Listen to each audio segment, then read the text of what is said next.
Hello, my friend. The world of magic, filled with legends and ancient tales, is opening its gates once again.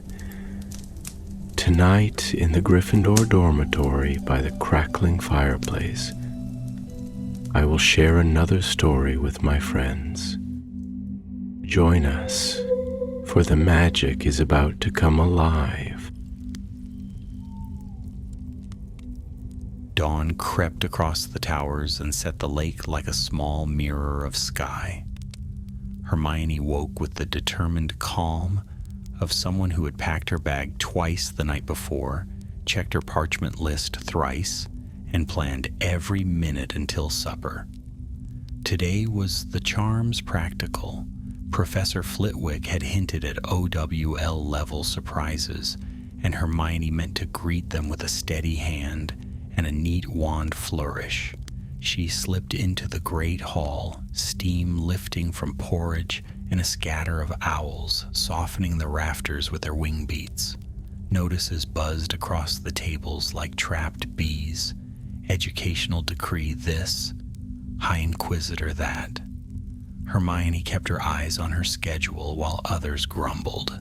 She had prepared for this creeping fog of rules by being sharper, faster, better prepared. Let pink proclamations flutter and snap on the walls. Knowledge could cut through paper. A squeak. Professor Flitwick hopped onto a stool near the staff table, his voice magnified by charm. A reminder, he piped. Today's practical assessment has been moved to the afternoon to accommodate a special inspection. The word inspection slipped through the room like a chill draft. At the staff table, a small, rigid woman set down her teacup with a prim clink. The cup was pink. So was the smile that followed. Hermione folded her timetable, slid it into her bag, and reached for her wand out of simple habit. Her fingers met quill, spare ink, the spine of spellwork safeguards. No smooth holly and dragon heartstring. She frowned, lifted the bag to the bench, and checked the stitched pocket where she always kept it. Nothing. She went still in the press and clatter of breakfast. Calmly, she emptied the top compartment. Parchments, biscuit tin for late-night study, a string bag of sugar quills she never ate, the side pocket, the quill sleeve, the hidden seam she had sewn herself last Christmas. Nothing. A mistake? Impossible. She ran back through last night. Library table, Madame Pince's vigilance, a final review of counter jinxes, then back along the corridor to the common room. She had set the bag by her chair, and no, she was certain, slipped the wand away. After practicing a nonverbal cushioning charm on the hard-backed chair. Certain, the hall blurred with noise. Hermione closed the bag, stood, and walked out. She did not run. Running announced panic. Panic made you sloppy, and she would not be sloppy today. Filch's logbook lived in a cupboard that smelled of polish and stale lamp oil. Hermione arrived to find the caretaker humming over a column of names with grim delight, a dangling quill tick-ticking against the page. "I'm looking for something," Hermione said, crisp and polite. Filch peered at her.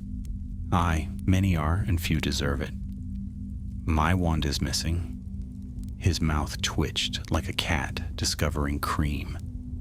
"Not missing. Confiscated under authority." He tapped a little rectangle of parchment on the shelf. High Inquisitor. Temporary retention, it said in syrupy loops. In the notes, subject, Granger, Hermione.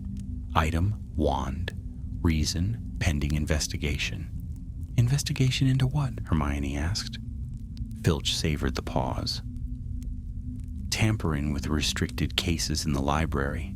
Strong traces matching your wand signature measured on seals." Tsk. The sound slithered. "Nasty business. Law and order, that's what we need." Hermione absorbed it. "When?" "Half an hour before curfew," he said, relishing each word. Stamped and signed, proper as pie. Half an hour before curfew, she had been under Madame Pince's direct gaze, copying a footnote on counter curses and not so much as breathing near a locked case. "A strong trace matching your wand signature." The phrase rang oddly in her ears. Wand signature could be recorded by certain spells. Umbridge had shoved new rules into place allowing preventive measures. Someone had opened a restricted case, and someone else, someone clever or clumsy enough, had seen to it that the echo on the seal sang Hermione's name. "Where's my wand now?" she asked. "Evidence?" Filch said. "Held safe? Best leave it to the professionals." He preened at the word. Hermione thanked him and left before he could enjoy her reaction. In the corridor, she breathed once, twice. There were two problems, and naming them sharpened her thoughts. First, her wand was gone on the very day she needed it most. Second, someone was using her wand signature to frame her. If Umbridge could parade proof before an inspection, the DA, the little study group that was not supposed to exist, could be snared along with her, recover the wand, unmask the frame-up, do both before the practical and before the trap was sprung. She tested her pockets again by force of habit. Empty. Borrowing a wand would be worse than no wand at all. A wand chose the witch, and mismatched wood bucked like a stubborn broom. She would have to think like a witch who had no wand and no permission to do anything useful. Fortunately, Hermione had kept a careful catalog of useful things that did not require swishing and flicking. Back in the great hall, breakfast was thinning to chatter. She took tea and forced down toast while her mind sorted the obvious avenues from the dangerous ones. Madame Pince would have seen anything in the library. Filch's ledger might show who brought the accusation, and the office of the High Inquisitor stood at the center of every new web of rules. 3 paths. No wand. A school owl landed before her with a soft buffet of feathers tied with a neat pink ribbon to a folded note. Hermione's name flowed across the front in the same syrupy script from the retention slip. She opened it. "Miss Granger, for your irregularities, report to my office at noon for a friendly reassessment. Bring your school bag. Do not be late. D. Umbridge, High Inquisitor friendly." Hermione folded the note and tucked it into her sleeve. Noon left her the rest of the morning, enough to begin. She rose and crossed the hall. Peeves swooped in the archway, balancing an upturned ink pot on his nose. "Trouble, Bookwitch?" he sing-songed, delighted by the scent of mischief. "Peeves," Hermione said, meeting his eyes. "If I needed a distraction later, one that would annoy a certain toad, could I count on you?" She did not smile. Peeves respected seriousness as much as he respected anarchy. "Count on Peeves?" He flipped the ink pot, caught it, and grinned. "If it's proper mischief, and if there are crackers," his eyes glittered. "There will be," she said, "and permission." Peeves howled with glee and vanished through the stone like smoke. Hermione adjusted the strap of her bag and set off for the library. Her footsteps clicked in time with her thoughts. Without a wand, she still had keen eyes, a good ear, and friends who knew things other people missed. By noon, she would know more. By afternoon, she would have her wand back. And before Umbridge could spring the trap, Hermione meant to reach up and rearrange the wires. Outside, the lake flashed with light. Inside, the castle turned its quiet, watchful face toward a single girl, moving faster than whispers. Today, she told herself, would be a day without a wand. but not a day without magic. The library was hushed, as always, but there was a tension in the air that Hermione sensed the moment she stepped through the tall oak doors. Perhaps it was her own nerves sharpening the silence, or perhaps the walls themselves knew that something was being hidden within them. Rows of shelves stretched away into shadows, lined with tomes that smelled of dust and enchantment. Madame Pince glided between the stacks like a suspicious ghost, her eyes narrowed at the faintest sound of rustling parchment. Hermione moved quickly to the counter where the log of restricted books was kept. She'd memorized the system long ago. Each attempt to open a locked case was recorded, whether successful or not. Madame Pince would never willingly let a student leaf through the log, but Hermione had already prepared for that. She pulled a slip of parchment from her bag and slipped it under the counter while Madame Pince's back was turned. It was charmed. Not with her wand, of course, but weeks ago, in preparation for emergencies, to copy whatever writing it touched. Back again, Miss Granger? Madame Pince's sharp voice cut the air. One would think you had read the library dry by now. I just wanted to check my notes before charms, Hermione said smoothly, holding up a thick roll of parchment covered in tiny script. The librarian's suspicious eyes lingered on her for a moment, then she turned away to scold a Ravenclaw who had dared to eat a peppermint pastille near a shelf of spell books. Hermione's hand slipped against the logbook, and the charmed parchment in her bag warmed slightly. A perfect copy would be forming already. She thanked Madame Pince quickly and left before further questions could be asked. Once outside, she ducked into a quiet corridor and unrolled the duplicate. Her heart raced as she scanned the entries. There it was. Last night, half an hour before curfew, someone had forced open Case 17, Restricted Defensive Arts. The record listed a strong wand signature match, Granger Hermione, but another detail leapt out at her. The signature had been verified not by Madame Pince, but by Dolores Umbridge herself. That was unusual, highly unusual. The librarian was the one who handled the seals and wards. Umbridge inserting herself into the process meant one thing. She had been waiting for this. Hermione's mind whirred. Either Umbridge had altered the reading, or someone had used a charm to mimic her wand's signature. Both were dangerous possibilities, and both pointed directly at Umbridge's office as the place her wand would be hidden. She rolled the parchment back up, heart steadying with resolve. She could not do this alone. Without her wand, she needed allies who could move where she could not.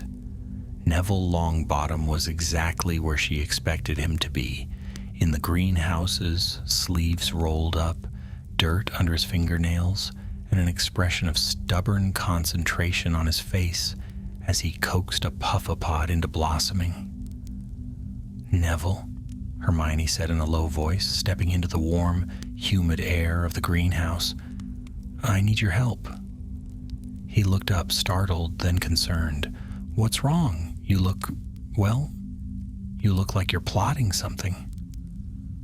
I am, she admitted. My wand has been confiscated. Umbridge claims I used it to break into the restricted section of the library. She's framing me, Neville, and if I don't get it back before noon, she'll use it to expose the DA. Neville's eyes widened. That's terrible. What can I do? 2 things, Hermione said, lowering her voice even further. First, you know all the hidden corners of this castle better than most. I need someone who can move around quietly without drawing attention. Second, you're good with plants. There are, Ways of making a distraction that don't need spells. Neville swallowed, but a determined look came over his round face. All right, tell me what to do. Hermione smiled despite herself. Thank you, Neville. I knew I could count on you. The next step was Luna Lovegood. Hermione found her in a corridor near the Ravenclaw Tower, walking dreamily with her wand tucked behind her ear and carrying a copy of The Quibbler upside down. Hello, Hermione, Luna said brightly, as though she had been expecting her. I wondered when you'd come. Hermione blinked. You wondered? Oh, yes. I saw nargles buzzing around the library shelves last night. That usually means something is being stolen. I thought it might involve you. Hermione shook her head, not even trying to untangle Luna's peculiar logic. Luna, I need your help. Umbridge has taken my wand and she's trying to trap me. I need someone who isn't afraid of being unusual. That sounds like me, Luna said cheerfully. What do you need? Watch the corridors, Hermione explained. You notice things others don't. If Umbridge or the Inquisitorial squad is moving about, I need to know before they see me. Luna nodded as if this were the most natural request in the world. Of course, I'll keep my eyes open. Oh, and you should watch out for Raxburts near her office. They're everywhere. Right, Hermione said, hiding a small smile. With Neville and Luna, she felt the beginnings of a plan forming. Together, they sketched out their strategy in whispers behind a tapestry. Neville would prepare a plant-based distraction. In case they needed to draw Umbridge away, Luna would patrol the corridors and give warning if anyone approached. Hermione herself would try to get inside Umbridge's office, but the office was heavily warded.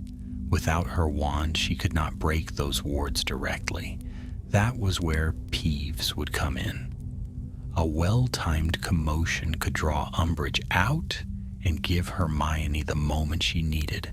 The pieces were aligning. Still, she felt the weight of the risk pressing down on her. If she were caught inside that office, with or without her wand, the consequences would be severe. But she had no choice. The castle bells rang the quarter hour. Time was slipping away. Noon was approaching, and with it, the friendly reassessment that Umbridge had planned. Hermione straightened her shoulders. There would be no reassessment. There would only be action.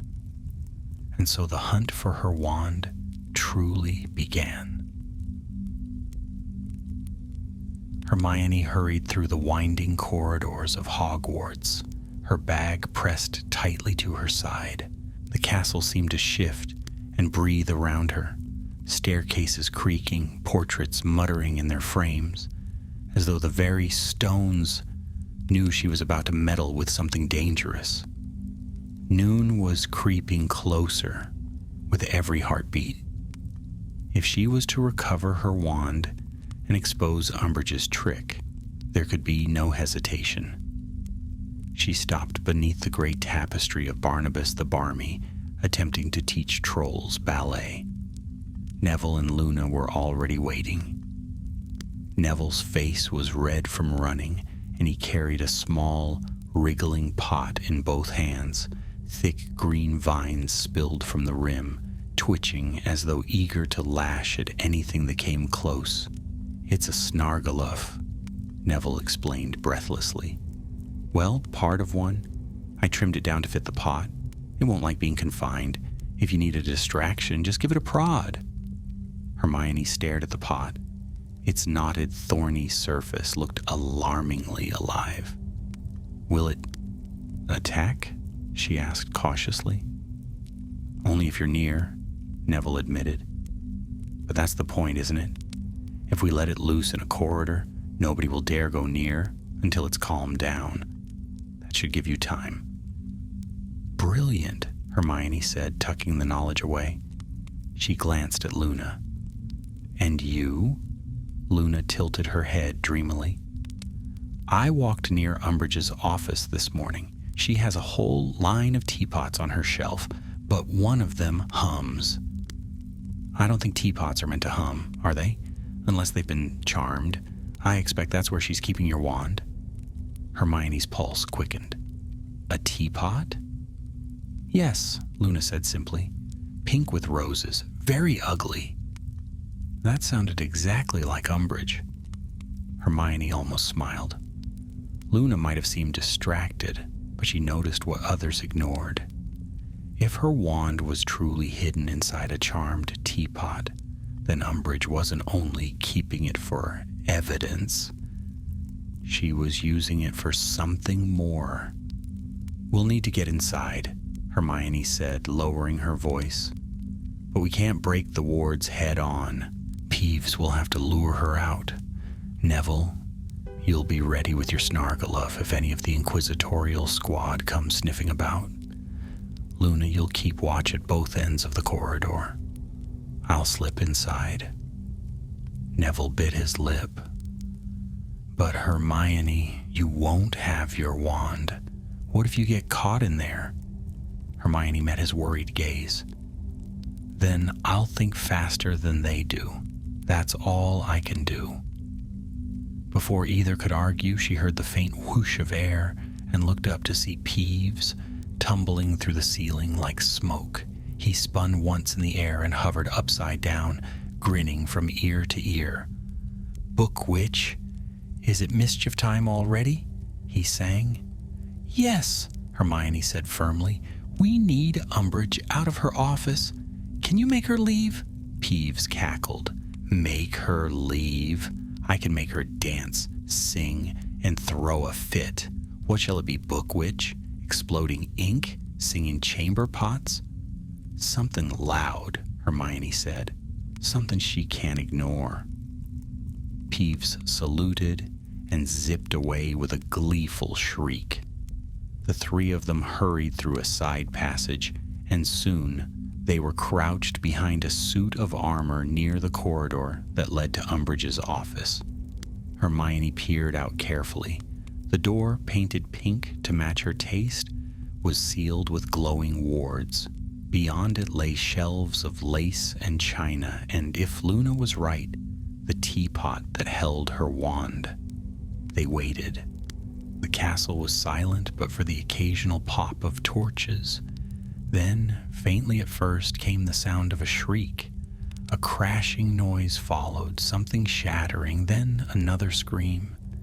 The sound grew louder, echoing through the hallways. Peeves was at work. Moments later, Umbridge's door burst open.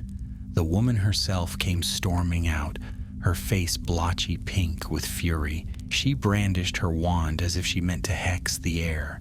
Peeves, she screeched. I will have you banned from this castle if it's the last thing I do. She stamped away down the corridor, her stubby heels clacking like angry hammers on the stone. Luna gave Hermione a little nod, eyes wide and serene. Neville clutched the Snargaluff pot to his chest like a shield. Hermione slipped from their hiding place. Every step was careful, her ears straining for sound. She reached the office door and pressed her hand lightly against the wards. Normally, this would be impossible without a wand, but Hermione had studied the theory of magical locks. The wards shimmered faintly when touched, and she traced the pattern with her fingertip. If she couldn't undo them magically, perhaps she could fool them into thinking she was Umbridge herself. From her bag, Hermione pulled out a scrap of parchment. She had saved it from one of the High Inquisitor's notices torn down in the common room. Umbridge's sugary, looping signature was scrawled at the bottom, with a whispered incantation spoken only in her mind. Useless without her wand, but worth the attempt. She pressed the parchment to the glowing seam of the wards. To her astonishment, the lines of light flickered. For one heartbeat, she feared it would fail. Then, with a faint sigh, the wards softened and the door clicked open. Hermione slipped inside. The room was exactly as she remembered, walls plastered with kittens on plates, lace curtains shutting out the sun, and shelves groaning under rows of ornamental teapots. A sickly sweet scent of perfume lingered in the air. Her eyes darted from shelf to shelf, dozens of teapots, all decorated with roses and bows. But then she heard it, a faint hum like the vibration of a struck string. She crossed quickly to a teapot painted with enormous pink roses.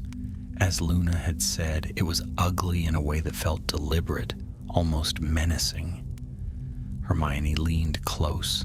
The hum deepened, and for an instant she thought she heard a voice within it, like her wand calling to her. "Yes," she whispered, "you're in there." She reached out, then froze. A tiny glyph was carved beneath the handle of the teapot, glowing faintly. It wasn't just a container, it was a trap.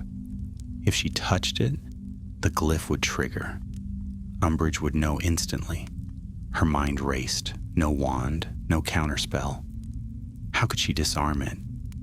She glanced around the room desperately. Then her eyes fell on a jar of sugar cubes sitting primly on the desk. A thought struck her. She pulled out her quill, snapped the end to make a tiny splinter of wood, and wrapped it around one sugar cube with a scrap of parchment. Using the splinter as a makeshift lever, she carefully nudged the cube against the glyph. The hum faltered. The glyph flared once, then dimmed. Hermione held her breath. No alarm, no shout from the corridor. It had worked. She lifted the teapot.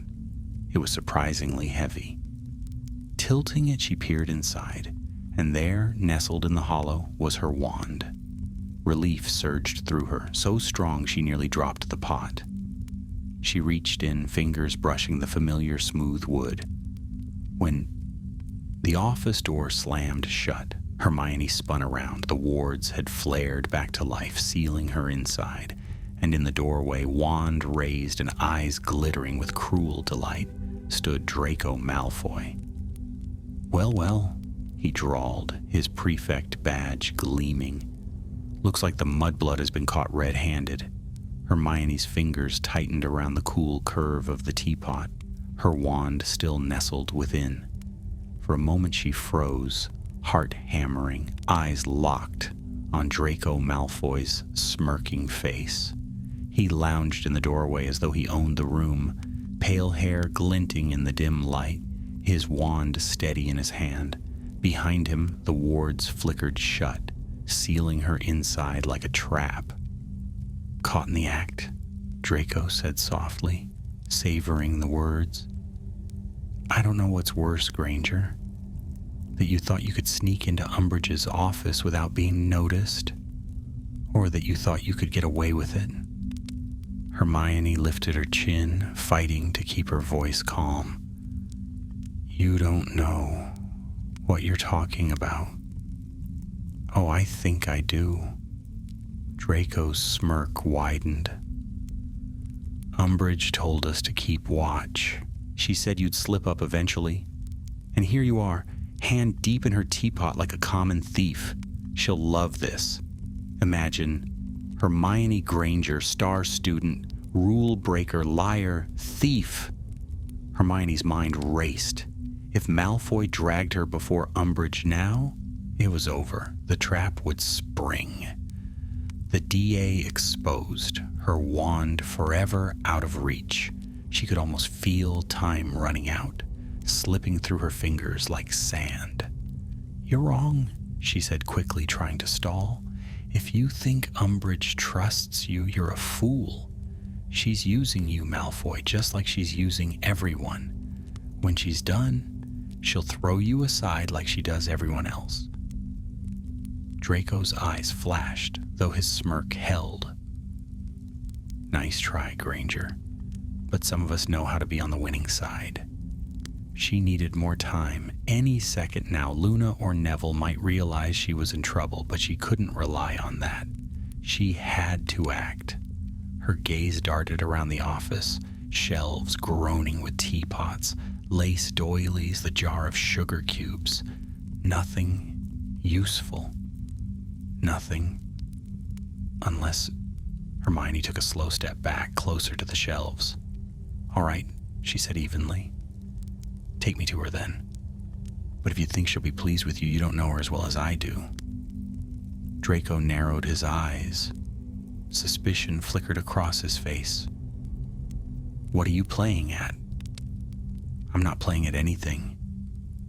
Hermione forced her voice to steady, her eyes to shine with defiance. "But I'll tell you one thing. She won't thank you for letting me touch this." She lifted the teapot slightly. The hum inside the pot deepened. Draco's smirk faltered. "Put that down." "She set a trap," Hermione said, feigning confidence. "You think she'd let me handle this so easily? If it goes off while you're standing there, Malfoy, you'll be caught too." Draco hesitated, his wand lowered slightly. "You're bluffing." Hermione gave the teapot the tiniest shake. The hum grew louder, vibrating through the room. Draco stepped back instinctively. "Don't be stupid," he hissed. That was all the opening she needed. With a swift motion, Hermione tipped the teapot, spilling her wand into her free hand. Relief surged through her like fire in her veins. She gripped it tight, and the familiar warmth answered her touch. Draco's eyes widened. "You... Expelliarmus!" Hermione shouted. A jet of scarlet light burst from her wand, striking Draco squarely in the chest.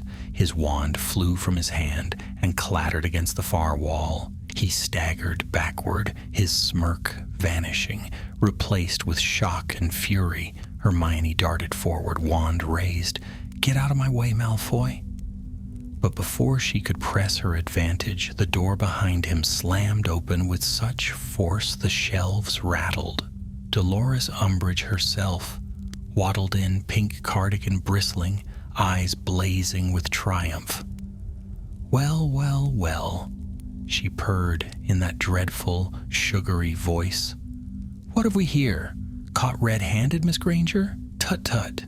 And you even attacked a fellow student. How very disappointing." Hermione's stomach dropped. She had walked straight into the snare. Umbridge flicked her wand. Ribbons of conjured rope lashed through the air, wrapping around Hermione's wrists and binding them tight. The teapot clattered to the floor, forgotten. Hermione struggled, but the ropes only bit deeper, forcing her wand from her hand once again. "Such a shame," Umbridge continued, her smile as sharp as broken glass. "I had hoped you were cleverer than this, Miss Granger. But no matter. With your wand in my possession and witnesses to your little theft, we now have all the evidence we need." Draco straightened, brushing himself off, his smirk returning. "Told you, Granger. Always the winning side." Umbridge gave him a nod of approval. "Well done, Mr. Malfoy. You've served the Ministry admirably. 10 points to Slytherin." Hermione's mind churned desperately. She could not let this end here. Not when the DA was at stake. And then, from outside the office, came a crash so loud it shook the walls. Shouts echoed in the corridor, followed by the unmistakable roar of something alive and very, very angry. Neville's Snargaluff. Umbridge's head snapped around, fury etched across her face. "What is going on out there?" The crash came again, closer, followed by a scream. Then Peeves's unmistakable voice rang out. "Timber, duck or you'll be splattered flat." The chaos outside grew louder and louder. The shelves trembled. teapots clinking like bells. Umbridge cursed under her breath, torn between her prisoner and the pandemonium beyond the door. At last, with a snarl, she jabbed her wand at Draco. "Keep an eye on her. Don't let her move. I'll deal with this nonsense myself." She stormed out, the door slamming behind her, leaving Hermione bound and wandless once more, Draco standing smugly in front of her. He picked up his wand and twirled it lazily. "Looks like it's just you and me again, Granger." Hermione's heart pounded. But she saw it now. The ropes binding her wrists were tight, yes, but Umbridge's spell had been rushed, sloppy, and Hermione knew ropes. She had practiced the severing charm dozens of times, had studied every knot and twist that magic could create. She drew a slow breath. All she needed was a single distraction. Outside, the crash came again. This time the entire shelf of teapots wobbled. One toppled and shattered on the floor, releasing a puff of enchanted steam that hissed around Draco's ankles. He yelped, hopping back. That was her chance. Hermione twisted her wrists hard, forcing the rope against the sharp edge of the broken teapot handle. The fibers strained, frayed, then snapped. Her hands were free. Before Draco realized what had happened, Hermione lunged forward, snatched her wand from the floor, and raised it. Petrificus Totalis. The spell struck him instantly. Draco's arms snapped to his sides, his legs clamped together, and he toppled backward like a stiff board, landing with a thud on the carpet. His eyes blazed with fury, but his body was rigid as stone. Hermione straightened, breathing hard. She glanced once at the bound prefect, then slipped her wand into her pocket. "I warned you," she muttered. Another crash shook the corridor. She hurried to the door, muttering a quick unlocking charm. The wards flared once, then yielded. She stepped into chaos. The corridor was a battlefield. Neville clutched his Snargaluff pot, sweat streaming down his face as the monstrous plant lashed its thorny vines across the hall, knocking portraits askew. Peeves swooped gleefully overhead, hurling ink pots that exploded against the walls in showers of black rain. Students screamed and scattered as the inquisitorial squad struggled to control the madness. And in the middle of it all, Luna stood calmly, her wand raised, watching everything with a dreamy smile as though it were the most natural scene in the world. Hermione gripped her wand tightly. She was free, she had her magic back, but the trap was still closing. If they didn't escape soon, the entire school would be on top of them. "Come on," she shouted to Neville and Luna. "We've got to move, now!" The air of the corridor was thick with the smell of scorched stone and spilt ink. Portraits shouted in outrage as vines lashed across the walls, scattering glass and parchment alike. Hermione darted through the tumult, her bag thumping against her side, wand clutched tightly in her hand. Every instinct urged her forward, out, away before Umbridge returned. But she couldn't leave Neville and Luna to face this storm alone. "Over here," she cried above the din. Neville turned, his face slick with sweat, both arms wrapped around the rim of the Snargaluff pot. The plant was in a frenzy now, thorny vines whipping like serpents, its great knotted surface pulsing with life. One vine lashed out, narrowly missing a fleeing Slytherin boy, who shrieked and ran for cover. "I can't hold it much longer," Neville gasped. "It wasn't meant to be indoors." Hermione raised her wand. "Relatio!" A spray of sparks shot from her wand, striking one of the writhing vines. The plant recoiled with a hiss, giving Neville just enough time to jam the lid down on the pot. The vines flailed wildly, then were forced back inside. With a final shudder, the snargaloof subsided, though the pot quivered in Neville's arms as though furious at its imprisonment. "Got it," Neville wheezed, staggering to his feet. Overhead, Peeves whooped with laughter, hurling the last of his ink pots in gleeful arcs. "Filthy puddles for filthy prudes," he sang, the ink raining down like oily rain. Luna stood in the middle of the wreckage, untouched, her pale eyes shining. She lowered her wand and drifted toward Hermione. "That was well done. The rack spurts didn't get you after all." Hermione gave her a quick nod. "We've no time to waste. Umbridge will be back any moment. We have to get away before she..." A shrill voice sliced through the chaos. "Stop! Stop this instant!" Dolores Umbridge stormed back into the corridor, her cardigan streaked with ink, her face a shade of furious crimson. She brandished her wand, sending bolts of light crackling into the walls. Peeves dived aside with a jeer, vanishing through the ceiling like smoke. Her beady eyes locked on Hermione, and her lips curled into a triumphant sneer. "You," she hissed, "you dare defy me?" Hermione's heart lurched. She could duel Umbridge now. She had her wand back, her magic thrumming eagerly in her hand. But even as she braced herself, she knew this was no ordinary fight. If she stood here and battled Umbridge, she'd lose more than her freedom. She'd risk everything, the DA, Harry, their secrets.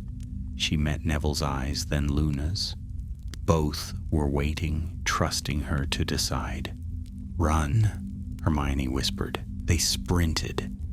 Down the corridor they fled, weaving past toppled suits of armor and students peering wide-eyed from doorways. Behind them came Umbridge's shriek of fury, followed by the crack of spells striking stone. A jet of red light soared over Hermione's shoulder, blasting a hole in the wall.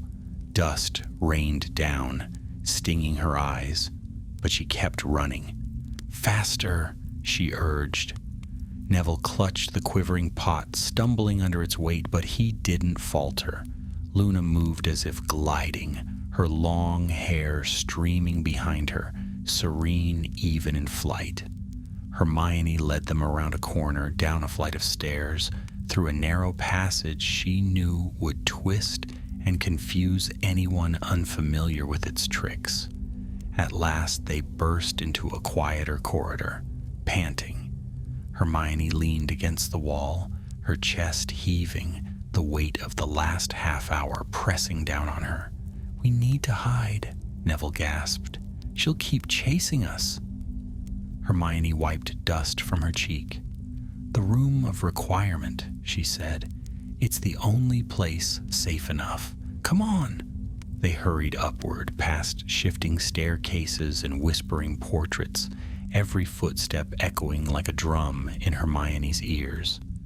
At every turn she expected to see Umbridge's squat figure appear, wand raised, that dreadful smile stretched across her face. But the corridors ahead remained clear. Finally they reached the tapestry of Barnabas the Barmy again. Hermione paced 3 times before the wall, concentrating hard. "We need a place to hide. A place Umbridge can't find us." The stone rippled. A door appeared. Hermione pushed it open and they stumbled inside. The room had provided them with a cozy chamber lined with tall shelves and a blazing fire in the hearth. Cushioned chairs and blankets waited, as if it knew they were weary and shaken. Neville collapsed into a chair, the snargaloof pot finally quiet in his lap.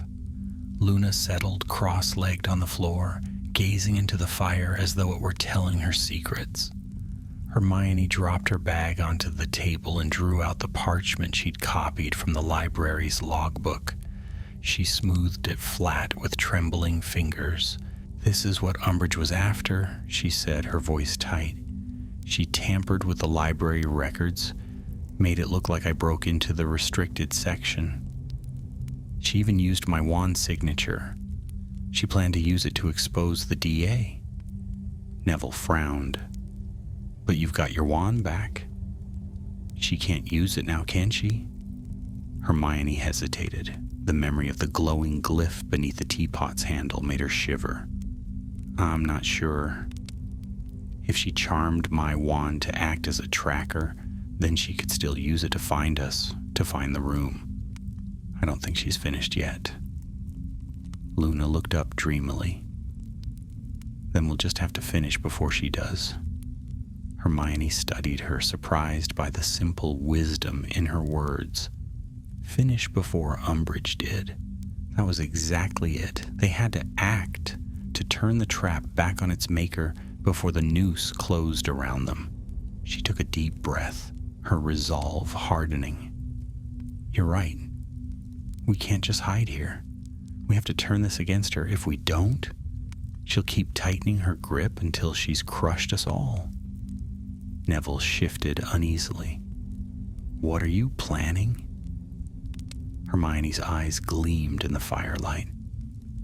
A reversal. She planted my wand in that teapot so she could catch me and the DA. We'll use the same trick against her. We'll make it look as though she tampered with the restricted section, and then we'll let her own wards and alarms betray her. Neville blinked. But how? Hermione reached for her wand, her mind racing through everything she had studied. I'll need to alter the signature trace. If I can rewrite the magical residue to echo Umbridge's wand instead of mine, then the next time she checks the seal, it will condemn her. All we need is to plant it somewhere she can't resist showing off. Luna smiled faintly, like her own display case. Yes, Hermione said, exactly. The fire crackled. The three of them sat in silence for a moment, the enormity of the plan settling over them. It was dangerous, perhaps even reckless. If they failed, the punishment would be severe. But Hermione knew there was no turning back. The trap had been laid, and it was their turn to spring it. She straightened her shoulders. We'll need to work quickly. Tonight, before she has time to tighten her wards. If we succeed, she'll be caught in her own snare. Neville nodded slowly. Luna's serene gaze never wavered. Hermione leaned closer to the fire, her wand casting faint sparks in her hand. For the first time since that dreadful morning, she felt not like prey fleeing from a hunter, but like a hunter herself, and Dolores Umbridge would never see it coming. The fire in the room of requirement burned low, casting long shadows against the shelves. Hermione sat hunched over a pile of parchment, quill scratching furiously as she worked. Lines of runes sprawled across the page, each stroke sharp with determination. She could not afford mistakes. Not tonight. Neville sat opposite her, carefully feeding the subdued Snargaluf a pinch of compost from a pouch he carried. The plant rustled contentedly, thorns twitching. Luna drifted about the chamber, plucking strange objects from the shelves. A brass astrolabe, a cracked hourglass, a goblet shaped like a serpent, setting them down in odd arrangements that only she seemed to understand. At last, Hermione dropped the quill and rubbed her eyes. I think I've worked out how to alter the wand signature. It's delicate work, but possible. The key is resonance. Every wand leaves a trace when used, like a fingerprint. If I layer Umbridge's magical resonance over the existing trace on the library seal, it will rewrite the signature. Neville frowned. But how do you know Umbridge's resonance? Hermione's lips tightened. Because I've studied her magic. I've been in her detentions, remember? Every time she cast that blood quill, I noted the way her spells felt, the sharpness, the unpleasant pull. I hated it, but now... She trailed off, eyes hard. Now it might help us. Luna tilted her head, watching the firelight play across Hermione's face. That's rather like catching a doxy by studying the flutter of its wings. Hermione gave her a thin smile. Something like that. She tapped the parchment. The next step is planting the evidence. We'll slip my wand, no, her wand, once the signature is altered, into her display case. When she next checks it, or when the wards are inspected, the magic will condemn her. She'll be caught breaking into the restricted section she guards so fiercely. Neville shifted uneasily. And if she catches us doing it, then we'll be expelled, Hermione said flatly. Or worse.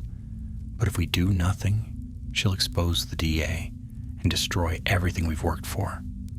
We have no choice. Silence fell. The weight of the plan pressed on them, heavy as the stones of the castle itself. Then Luna spoke softly. She won't expect it. Bullfrogs never expect the lily pad to flip. Hermione blinked, then chuckled despite herself. No, she won't. They set to work. Hermione rehearsed the resonance spell again and again, tracing the air with her wand until the magic shimmered faintly, vibrating like a string. Neville practiced handling the Snargaluff pot, testing how quickly he could unleash and contain it.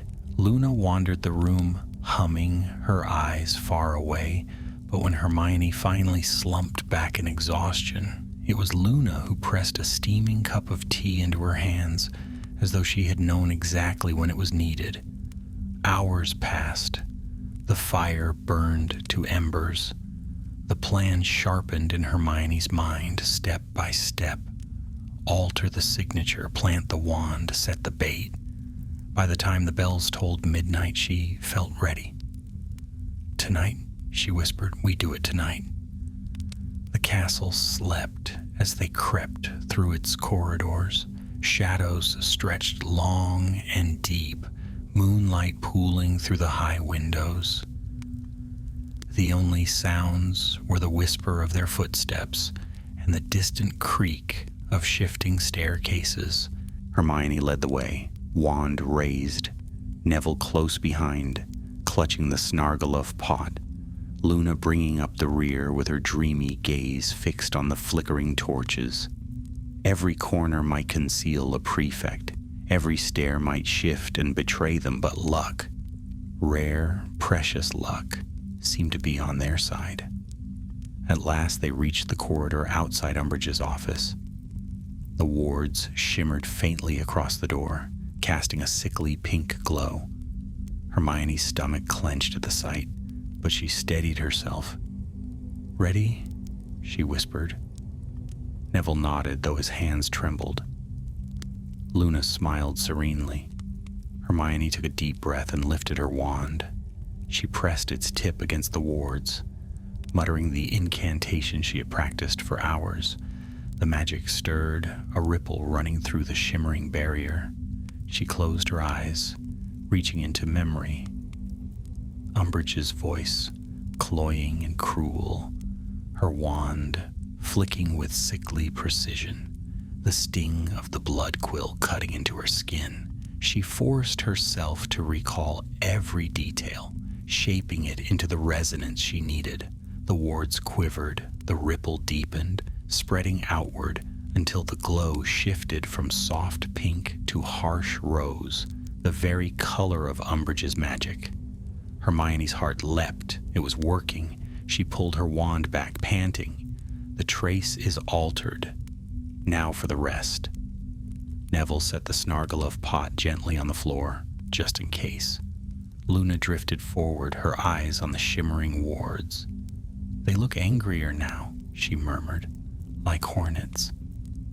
Hermione ignored the chill her words sent down her spine. She touched the door, and with a faint sigh, the wards yielded. They slipped inside. The office was silent, oppressive. The rows of teapots gleamed in the moonlight, their painted kittens and roses seeming to leer. Hermione strode to the display case behind the desk. Inside sat Umbridge's prized possessions. Silver plates, dainty cups, trinkets no one else would ever value. The perfect stage for a trap. "Here," Hermione whispered. She drew her wand, the real culprit, and tapped it carefully against the lock. The glass shimmered, then swung open. She set the wand inside, nestled between a lace doily and a china cat, its surface gleaming faintly. "Done." Neville let out a shaky breath. "So, when she checks it, it will condemn her," Hermione finished. But even as she spoke, a chill ran through her. Too easy, too smooth. She glanced at Luna, who was gazing intently at the rows of teapots. "They're watching," Luna said softly. "All of them." Hermione followed her gaze. For a moment she swore she saw the painted eyes of the kittens blink. "Let's go," Hermione said quickly, before... The door slammed shut behind them. A cold, triumphant laugh filled the room. "You really are predictable, Miss Granger." Umbridge stepped from the shadows, wand gleaming, her squat figure bathed in moonlight. Behind her loomed Crabbe and Goyle, their thick faces twisted in ugly grins. Hermione's blood ran cold. The wards hadn't failed. Umbridge had known. She had been waiting. "You think you're clever?" Umbridge purred, her voice thick with glee. "But I've had my eye on you for weeks. And now, caught red-handed, attempting to frame me no less. Oh, this will be delicious." Neville's grip tightened on the Snargaluff pot. Luna simply tilted her head, calm as ever. Hermione's mind raced. They were trapped. Their plan turned against them, their last hope slipping away. Unless... She drew a slow breath, forcing her fear into stillness. There had to be a way out. There always was. And she would find it. Umbridge's wand gleamed in the pale moonlight, its tip quivering with eagerness. The smug smile that spread across her face was like curdled cream. She moved further into the office, shutting the door behind her with a sharp flick. Crabbe and Goyle lumbered at her shoulders, their expressions as thick and brutish as ever. "I warned the minister about you, Miss Granger," she purred, each word dripping with sickly sweetness. "Clever, dangerous, disruptive. And here you are, attempting to plant evidence against me. Such dreadful ingratitude after all I've done for this school." Hermione felt her stomach twist, but she raised her chin. "You mean after all you've ruined?" Umbridge's smile did not falter. "So defiant. It will make your punishment all the sweeter." Hermione's wand was still in the glass case, lying among Umbridge's ridiculous trinkets.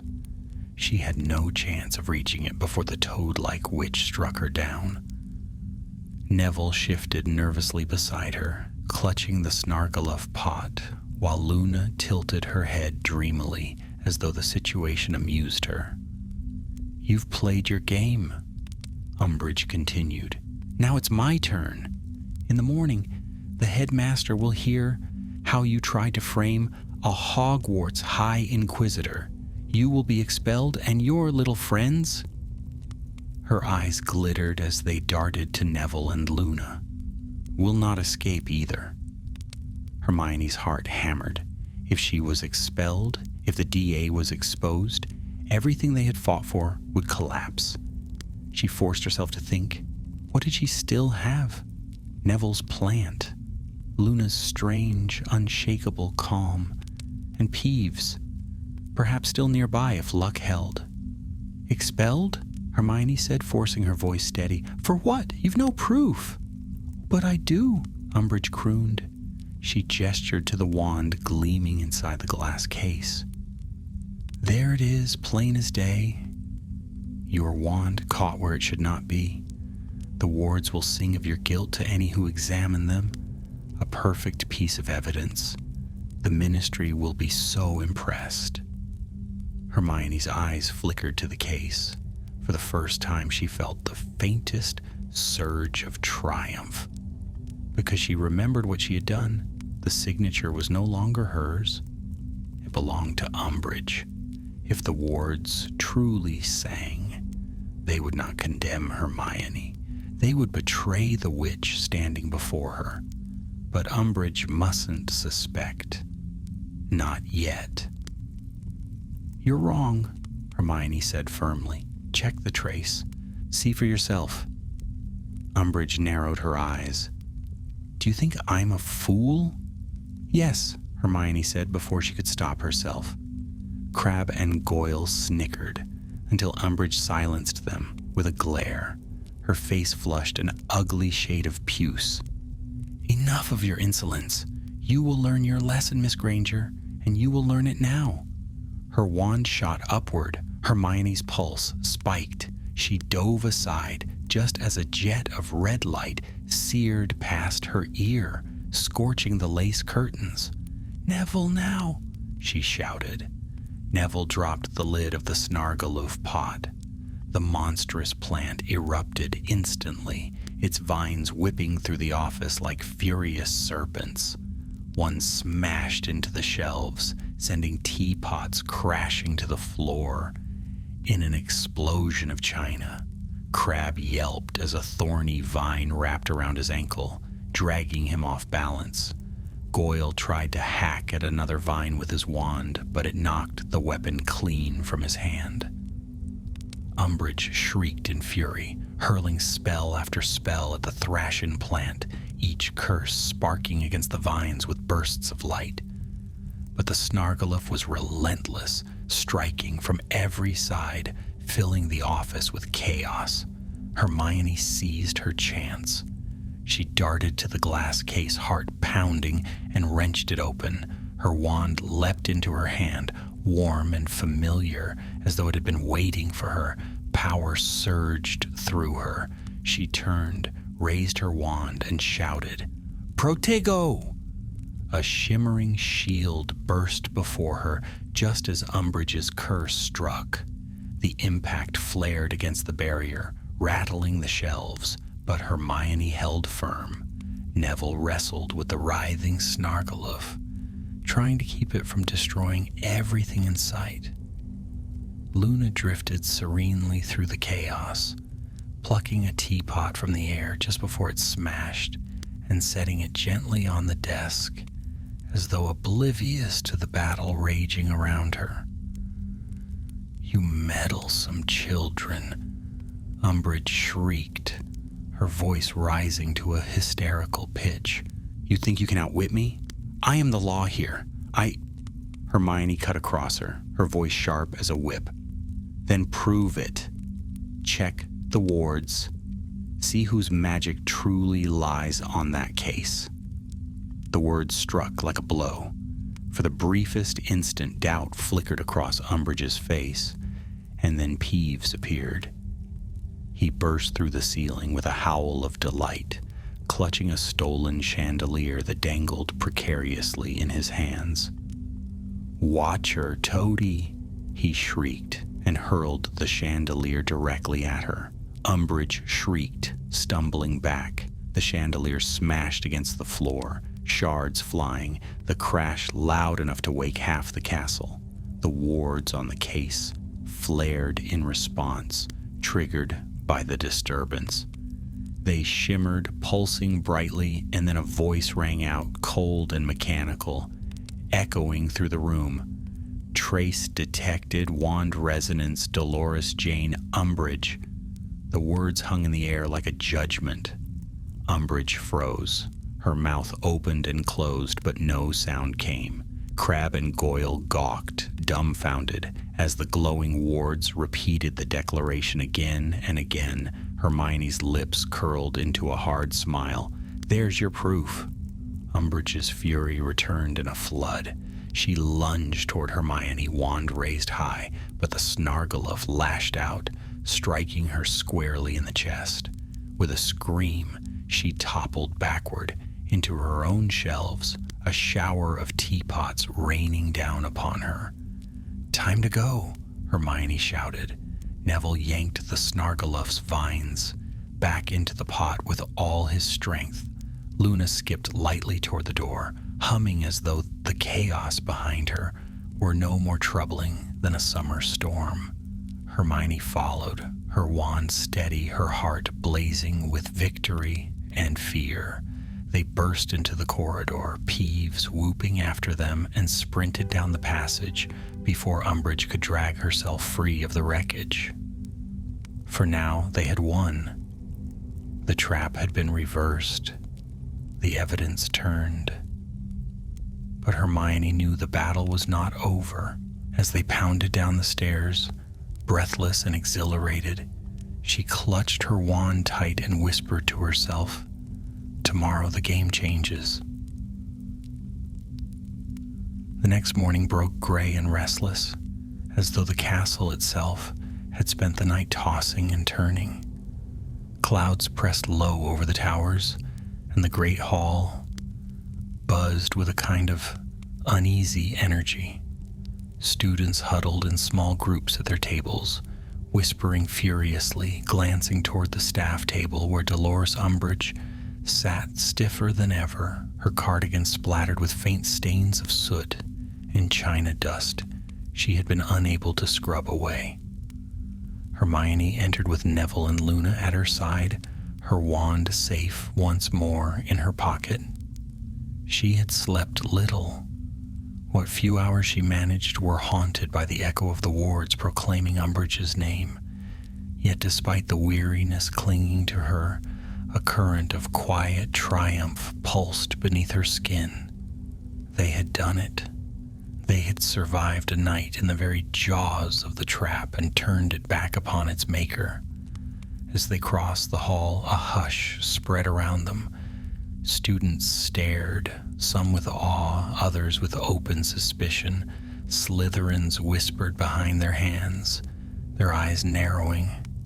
A pair of Ravenclaws leaned forward eagerly as Hermione passed, as though desperate for scraps of truth. Neville shifted uneasily, clutching his bag. "Everyone's talking about it," he muttered. "About what happened last night." Luna sat serenely, her breakfast plate untouched. Rumors travel faster than nargles in spring, and Umbridge doesn't look very pleased with hers. Hermione followed her gaze.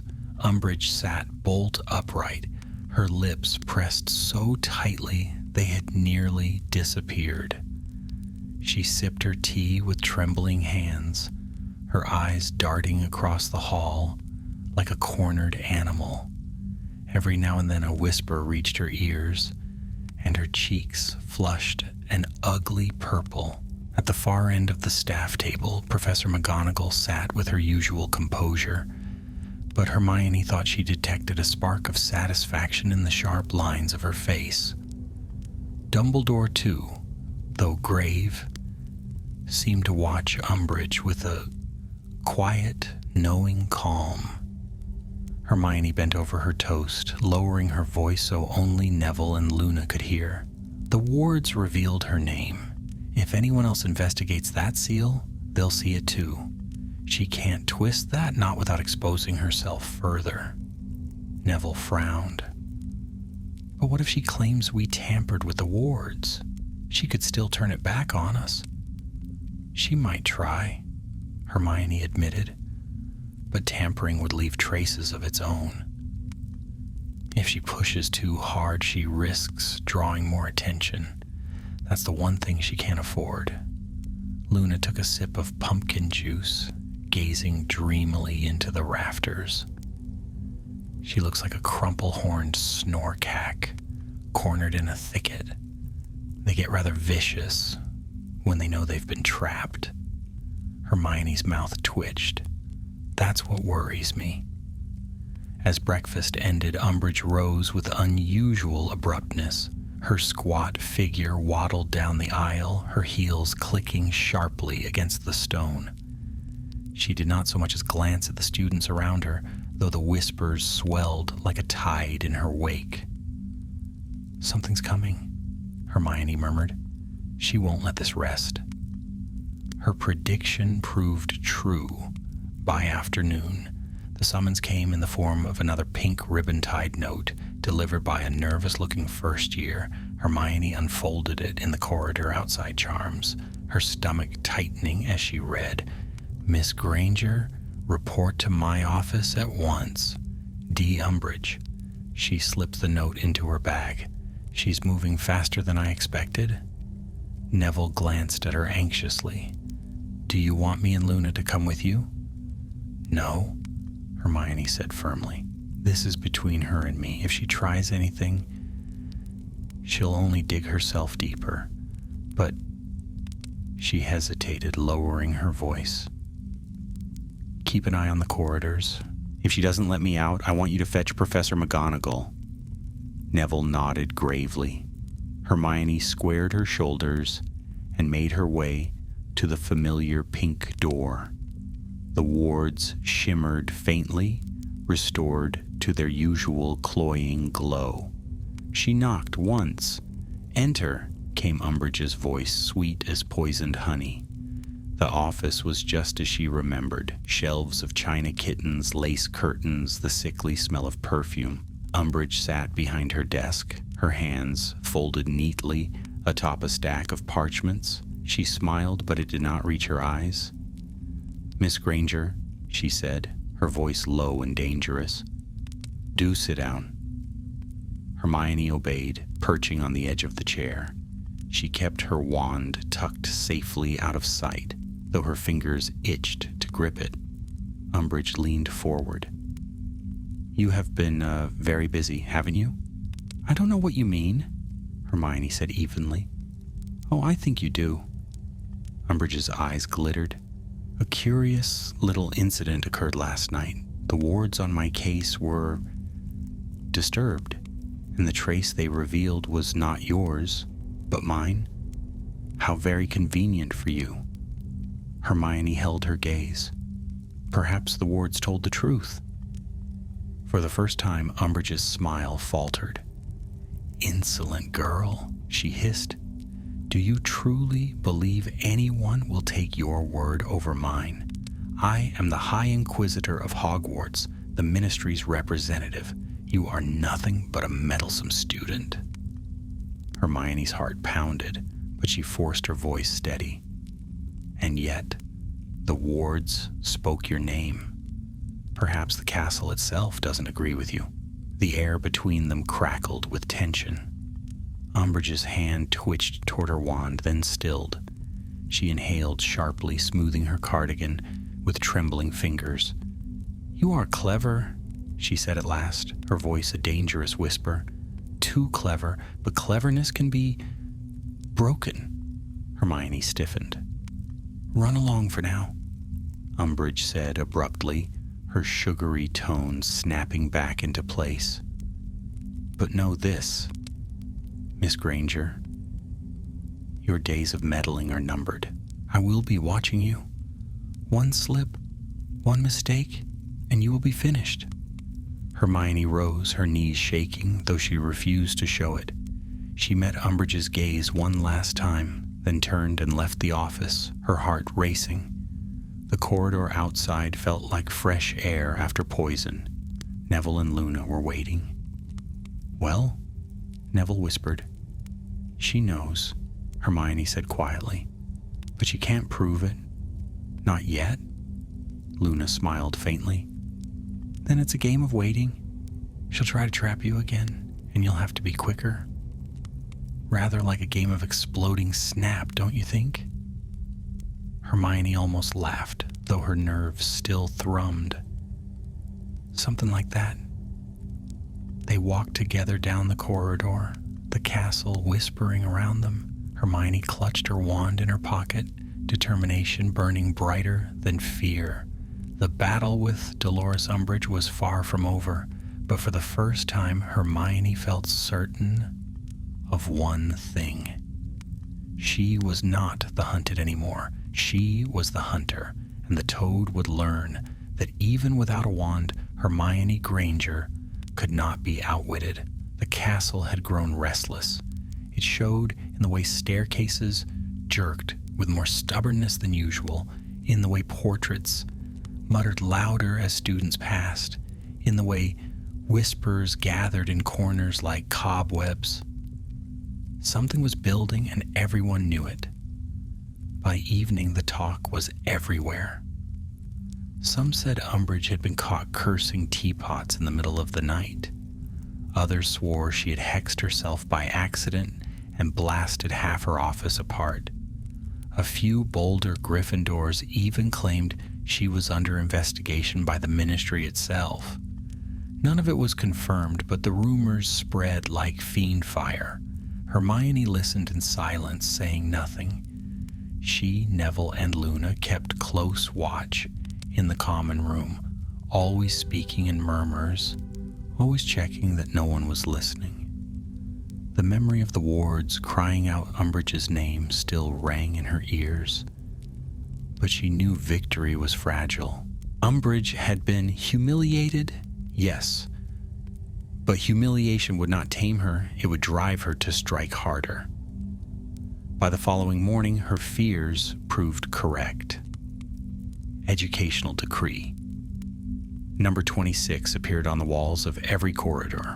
All student groups, clubs, organizations, and gatherings are hereby disbanded unless approved by the High Inquisitor. Hermione's blood ran cold as she read the proclamation. The DA was the target, plain as daylight. Umbridge had failed to snare them through her trap, so now she had cast her net wide. Harry, Ron, and Ginny found Hermione at breakfast, their faces grim.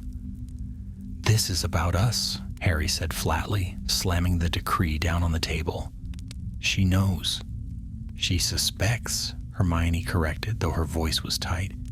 "If she knew for certain, she'd have had us expelled already. This is her way of forcing us into the open." Ron scowled. "So what do we do? Cancel the meetings?" Hermione shook her head. "If we stop, she wins. But if we continue, we have to be cleverer. Every step she takes to tighten her grip makes her overreach. That's how we beat her." Ginny leaned forward, eyes blazing. "Then we don't stop. We fight." Hermione felt a spark of pride at Ginny's fierce determination, but beneath it was dread. Fighting Umbridge openly was dangerous. Every misstep could spell disaster. That evening, the DA gathered in the room of requirement. The chamber provided them with a wide space, lined with cushions, mirrors, and practice dummies, lit by bright, steady torches. Faces turned to Hermione as she stepped forward, her wand in hand. Harry was beside her, but tonight, for once, all eyes seemed to seek her. She took a breath. "Umbridge has disbanded all clubs. She's trying to drive us apart, but we can't let her. The moment we scatter, she wins. We are stronger together, and she knows it. That's why she fears us." Murmurs rose. Some nodded fiercely. Others looked pale and uncertain. Zacharias Smith muttered something about risk, but Ginny silenced him with a glare. Hermione continued, her voice gaining strength. "She has already tried to trap us once. She will try again. So we must be ready. Every spell we learn, every charm we master, it's not just practice anymore, it's survival." Harry stepped forward then, his expression grave. "Hermione's right. Voldemort is out there." Several students flinched. "And the Ministry is blind. If we don't prepare ourselves, no one will. So we train, harder than ever." The room filled with determined nods. Neville raised his wand with surprising steadiness. "Then let's begin." They trained until their arms ached and their voices grew hoarse. Stunning spells cracked across the room. Shields shimmered. Disarming charms lit the air. Hermione moved among them, correcting wand movements, sharpening incantations, urging them to focus. she caught sight of Neville's determined face as he successfully stunned a practice dummy, Luna's serene concentration as she conjured a perfect shield charm, Ginny's fierce precision as she disarmed 3 opponents in a row. Pride swelled in her chest. They were growing stronger, but even as they trained, Hermione's thoughts circled back to Umbridge. She imagined the woman prowling the corridors, her ears straining for whispers, her eyes searching for evidence. She imagined her fury at hearing her own name proclaimed by the wards, her humiliation as students whispered behind her back. Such a woman would not rest until she had crushed them. Hermione could almost feel the net tightening. When the meeting ended, she lingered behind with Harry. The firelight glowed on the room's stone walls as they gathered their things. "She'll strike again soon," Hermione said quietly. "I can feel it." Harry frowned. "So what do we do?" "We keep ahead of her," Hermione replied firmly. "We anticipate every trap. If she tries to use magic against us, we turn it back on her. If she tries to use rules, we twist them. She can't fight what she doesn't understand." "And what she doesn't understand," Hermione's eyes hardened, "is that we're not afraid." Harry studied her for a long moment, then nodded. "I'll follow your lead." Hermione felt a strange mix of pride and dread at his words. Leadership was a heavy mantle, but she could not shrug it off. Too much depended on it. The days that followed were tense. Umbridge prowled the halls with a venomous scowl, her eyes snapping to every whisper, her ears pricked for every laugh. The inquisitorial squad strutted like wolves, eager for prey. Decrees multiplied on the walls until the stone itself seemed smothered in pink parchment. Yet the DA endured. They met in secret, they trained in silence, and Hermione's mind raced ceaselessly, always searching for the next trap, the next countermove. One evening, as she returned from the library, she heard footsteps behind her. She turned sharply, wand raised.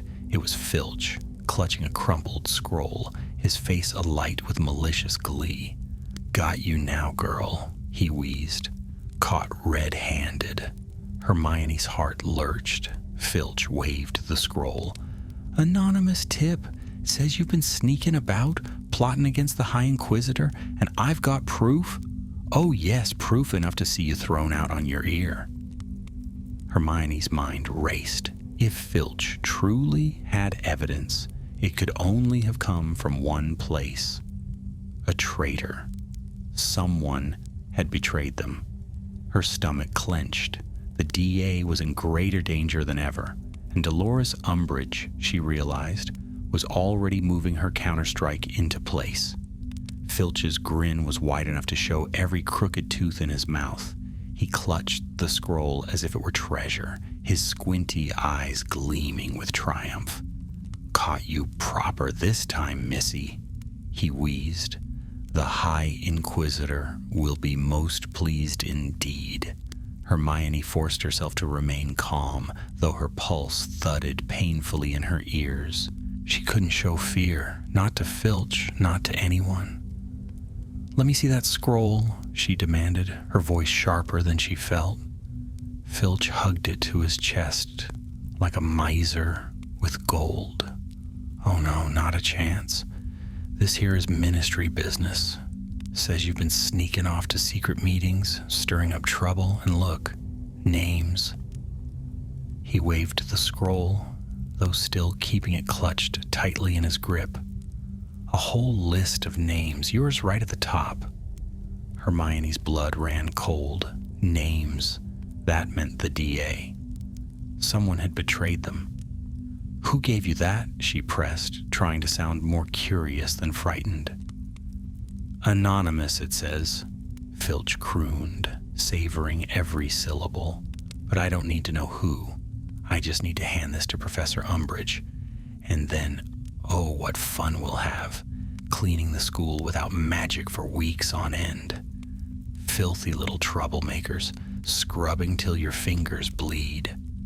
Hermione's thoughts raced. If Filch delivered that scroll to Umbridge, the DA was finished. All their work, their training, everything would collapse in a single stroke. She couldn't allow that to happen. "Mr. Filch," she said carefully, forcing politeness into her voice, "you don't want to make a mistake. What if that scroll is a trick? What if someone planted it to make you look foolish?" Filch scowled, though uncertainty flickered briefly across his face. "Foolish? Me? Not a chance." Hermione stepped closer, lowering her voice. "Think about it. If you take that to Umbridge and it turns out to be false, she'll blame you. Do you think she'll spare you? Or will she call you careless? Useless?" Filch's grip on the scroll faltered slightly, but then his scowl deepened. "Nice try, girl. You're not talking me out of this one, not this time." Hermione knew words alone wouldn't stop him. She needed the scroll. She needed it now. "Accio scroll," she cried, flicking her wand. The parchment shot from Filch's hands and flew straight into hers. He let out a howl of outrage. "Thief! Lawless witch! But Hermione was already running, the scroll clutched tightly against her chest. Her footsteps pounded on the stone as she fled through the corridors, heart hammering. Behind her came Filch's furious shouts, echoing like a hunting dog's bay. She darted around corners, down staircases, through hidden passages she knew from years of exploration. She didn't stop until she burst through the portrait hole into the Gryffindor common room, gasping for breath. Harry, Ron, Neville, and Ginny were clustered near the fire. They leapt to their feet as she stumbled in, hair wild, scroll clutched in her fist. "Hermione, what?" Harry began. She shoved the parchment into his hands. "Read it." Harry unrolled it, and the blood drained from his face. Ron swore under his breath. Neville looked stricken. Ginny's eyes blazed. The scroll listed every member of the DA, neat as ink on a register. Beside each name was a description of their involvement, some exaggerated, some true. At the top, Hermione Granger, ringleader.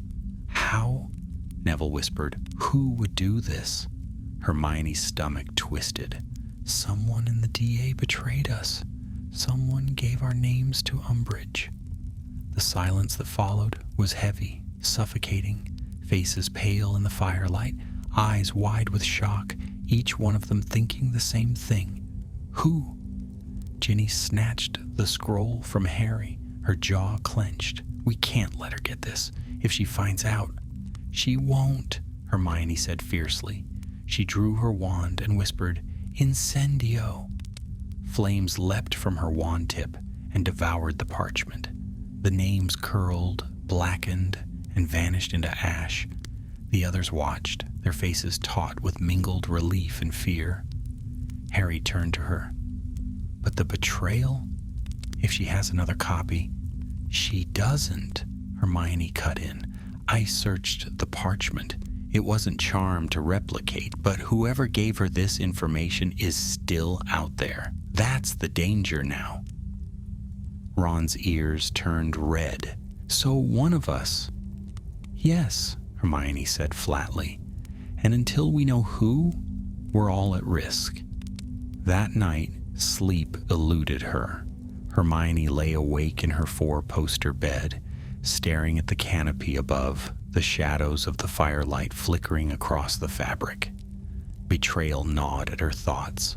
Someone had risked all of them to save themselves, or worse, to curry favor with Umbridge.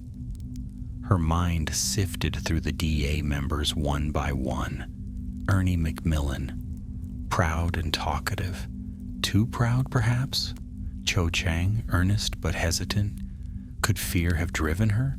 Marietta Edgecombe, who often looked nervous, who had connections to Cho and the Ravenclaws, whose mother worked for the ministry. Hermione's thoughts lingered there. Marietta. She had never seemed fully comfortable, always looking over her shoulder, always reluctant. Hermione frowned into the dark. If it was Marietta, then she would have to act swiftly. A betrayal could not go unpunished, not when the stakes were so high. The following evening, her suspicions were confirmed. The DA gathered again in the room of requirement, though tension crackled in the air like static. Hermione watched closely, her eyes sharp. Marietta lingered near the edge of the group, avoiding her gaze. When the meeting ended, Hermione approached her. "Marietta, a word?" The girl froze, her face pale. I need to go." "No," Hermione said quietly, blocking her path. "You need to explain?" The others drifted toward the door, glancing back uneasily. Neville lingered at her shoulder, wand at the ready. Marietta swallowed hard, her hands twisting in her cloak. "I didn't mean to. I swear I didn't. But my mom works at the ministry, and Umbridge said she'd ruin her if I didn't cooperate." Hermione's jaw tightened. The betrayal cut deeper for being driven by fear, but fear was no excuse. Lives could be lost because of fear. "You put all of us in danger," Hermione said coldly. Marietta's eyes filled with tears. "I didn't want to. I didn't think she promised." "Umbridge promises nothing," Hermione snapped. She raised her wand, her voice steady with iron resolve. "And betrayal has consequences." Marietta's eyes widened. "Please." But Hermione was already speaking the incantation she had crafted long ago, a precaution she had hoped never to use. Her wand traced a sharp pattern in the air. Glittering letters erupted across Marietta's face, burning into her skin. "Sneak." The word glowed fiercely, unmissable, carved by enchantment to last. Marietta gasped, clutching her cheeks, tears spilling down her face. Hermione lowered her wand. Her voice was quiet but merciless. "Now everyone will know what you are." Neville shifted beside her, pale but resolute. "She won't betray us again." Hermione turned away, her heart heavy yet unyielding. She hated herself for the cruelty, but she hated betrayal more. The DA would survive, but only if its members understood the cost of disloyalty, and Dolores Umbridge would learn soon enough that betrayal could cut both ways. Morning sunlight streamed through the tall windows of the castle, but it did little to lift the gloom that hung over Hogwarts. The betrayal had changed everything. Though the DA still met, there was a new sharpness to their whispers, a guardedness to their glances, trust, once their greatest strength had been shaken. Hermione carried the weight of it heavily.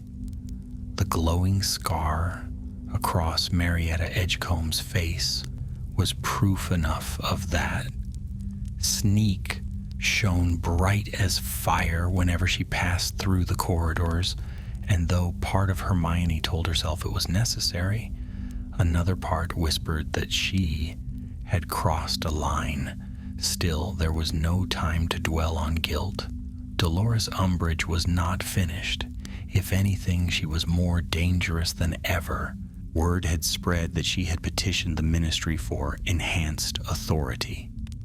And now she prowled the corridors. With a vicious smile, her squat figure followed everywhere by the swaggering, inquisitorial squad. Hermione knew a storm was coming. The only question was when, and whether they were ready. It came sooner than she expected. 3 nights later, the DA gathered in the room of requirement. They had scarcely begun practicing stunning spells when the door burst open. Umbridge stood in the doorway, her face a mask of triumph. Behind her swarmed the inquisitorial squad: Malfoy, Crabbe, Goyle, Pansy, Parkinson, each clutching a wand and grinning like jackals. Well, Umbridge crooned, her eyes glittering. What do we have here? An illegal gathering, an armed rebellion, a direct violation of Educational Decree number 26. Students froze, their wands halfway raised. The air crackled with panic. Hermione's mind raced. She had feared this moment, had prepared for it, and yet the sight of Umbridge filling the doorway still chilled her blood. "Seize them," Umbridge commanded. The squad surged forward. Chaos erupted. Jets of light flew across the room as students scrambled for cover. Hermione shouted a shield charm, her wand flaring bright, deflecting Malfoy's stunner. Neville roared, hurling a body-bind curse that struck Goyle squarely in the chest. Luna glided serenely through the chaos, disarming 2 opponents in quick succession, her wand movements graceful as a dance. But there were too many of them, and the squad had the advantage of surprise. Spells ricocheted off the walls, sizzling past terrified students. A red jet struck Dean Thomas, who fell stiff to the ground. Another disarmed Cho, her wand spinning across the floor. Hermione gritted her teeth. They could not win this by brute force. They had to think. "Fall back," she shouted. "To the mirrors." The students obeyed, retreating to the far end of the room where tall mirrors shimmered. Hermione had designed them during practice. Enchanted surfaces that reflected spells back at their casters. At once, the squad's curses began to rebound, forcing them to duck and scatter.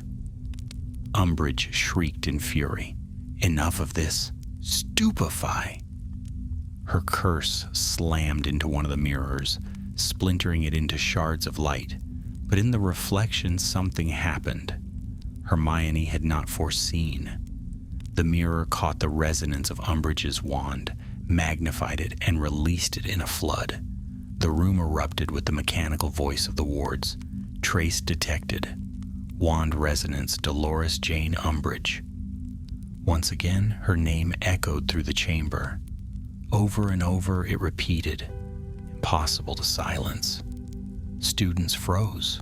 The squad faltered. Even Malfoy looked uncertain, his wand wavering. Umbridge's face turned a blotchy purple.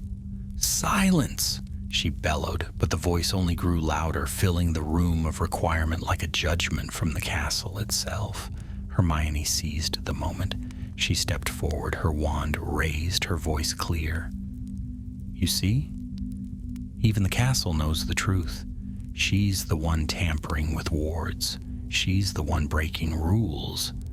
She accuses us of rebellion, but it's her magic that betrays her." Murmurs spread through the DA, through even the squad. Doubt flickered across faces. "Lies!" Umbridge shrieked, spittle flying. "All lies! You will all be expelled for this." Hermione's eyes blazed. "No, you've tried to frame me. You've tried to silence us, but you cannot silence the truth. You cannot silence magic itself." For a heartbeat, silence fell. The voice of the wards rang once more, declaring her guilt. And then Peeves swept in, howling with laughter, dragging a long banner he had stolen from the Great Hall. "Toady is a fraud," the banner read, letters scrawled in dripping ink. He swooped above her head, scattering fireworks that exploded in showers of sparks. The students erupted, not in fear, but in laughter and cheers. The squad faltered completely, their confidence shattered. Umbridge's shrieks rose higher, almost inhuman as she flailed her wand wildly. But the tide had turned. Hermione raised her wand one final time. "Expelliarmus!" Her spell struck Umbridge squarely, wrenching the wand from her grasp. It clattered across the floor, spinning to a halt at Hermione's feet. She bent and picked it up, holding it high for all to see. "The High Inquisitor has no wand," she declared.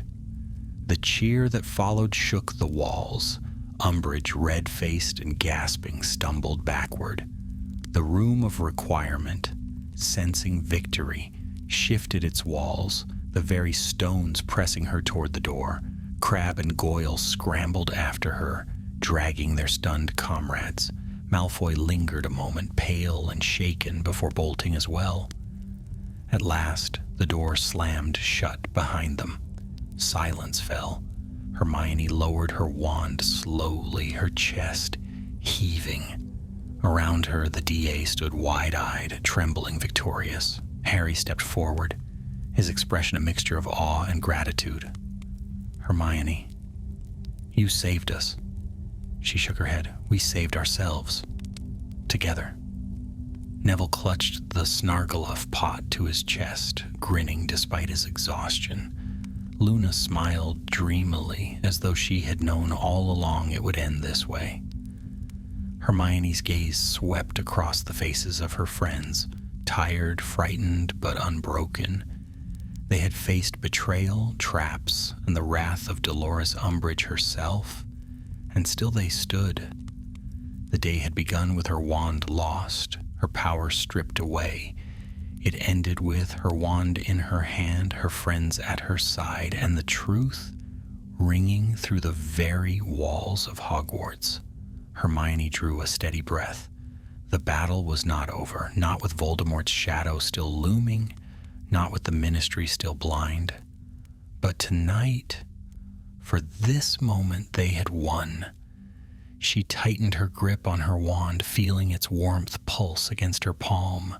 No matter what lay ahead, she knew one thing beyond doubt. Even without her wand, she would never be powerless again.